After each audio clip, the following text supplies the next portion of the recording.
എൻ്റെ അമ്മ വഴിയാണ് ഞാൻ ഉടമ്പടിയിലോട്ട് എത്തുന്നത്. ഞാൻ ജർമ്മൻ ലാംഗ്വേജ് പഠിക്കുമായിരുന്നു കോട്ടയം പാലായിൽ.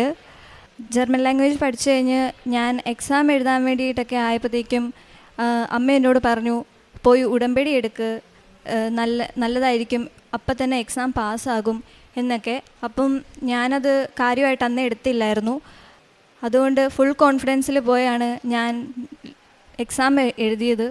അപ്പോൾ എക്സാം എഴുതിയിട്ട് എനിക്ക് റിസൾട്ട് വന്നപ്പോൾ ഞാൻ ഫെയിലായി. അമ്മ അപ്പോൾ ഉടമ്പടി എടുക്കാൻ പറഞ്ഞത് നല്ലതായിരുന്നു എന്ന് ഞാൻ അപ്പോഴാണ് ആലോചിച്ചത്. എനിക്ക് അത്ര വിശ്വാസം ഉണ്ടായിരുന്നില്ല. എക്സാം ഫെയിലായപ്പോഴത്തേക്കുമാണ് ഞാൻ അതിൻ്റെ കാര്യം ആലോചിച്ചത്. പപ്പയുടെ കൂടെ ഇരുന്ന് പപ്പ സാക്ഷ്യങ്ങളൊക്കെ കേൾക്കുമായിരുന്നു. അപ്പോൾ പല കുട്ടികളും ഉടമ്പടി എടുത്തിട്ട് എക്സാം പാസ്സായ സാക്ഷ്യങ്ങളൊക്കെ കേട്ടപ്പോൾ ആ ഒരു വിശ്വാസത്തിൽ ഞാൻ തീരുമാനിച്ചു ഉടമ്പടി വന്ന് എടുക്കാമെന്ന്. അങ്ങനെയാണ് ഞാനിവിടെ വന്ന് ഉടമ്പടി എടുക്കുന്നത്. ഉടമ്പടി എടുത്ത് അത്രയും വിശ്വാസം ഉണ്ടായിരുന്നു എനിക്ക് അമ്മ മാതാവ് നടത്തി തരുമെന്ന്. കാരണം ഉടമ്പടി എടുത്തു കഴിഞ്ഞിട്ട് ചെറിയ ചെറിയ കാര്യങ്ങൾക്ക് പോലും എനിക്ക് ഒരുപാട് അനുഗ്രഹങ്ങൾ കിട്ടുന്നുണ്ടായിരുന്നു. തൈലം ഉപയോഗിക്കുമ്പോഴാണെങ്കിലും അങ്ങനെയൊക്കെ കുറേ കാര്യങ്ങൾ എനിക്ക് നടന്നപ്പോൾ എനിക്ക് വിശ്വാസമായി അമ്മ മാതാവ് എന്തായാലും എക്സാം എന്നെ പാസ്സാക്കി തരുമെന്ന്. അങ്ങനെ ഞാൻ പോയി എക്സാമിന് ഡേറ്റ് എടുത്തു.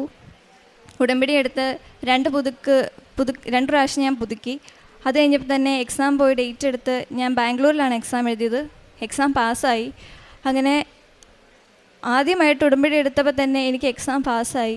അമ്മ മാതാവ് പാസ്സാക്കി തന്ന് അനുഗ്രഹിച്ചു. ഞാൻ ഒട്ടും പ്രതീക്ഷിച്ചതല്ല.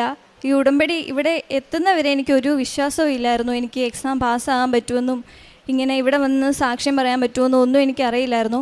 പക്ഷേ ഉടമ്പടി എടുത്തു കഴിഞ്ഞപ്പം എനിക്ക് ഒരുപാട് വിശ്വാസം വന്നു.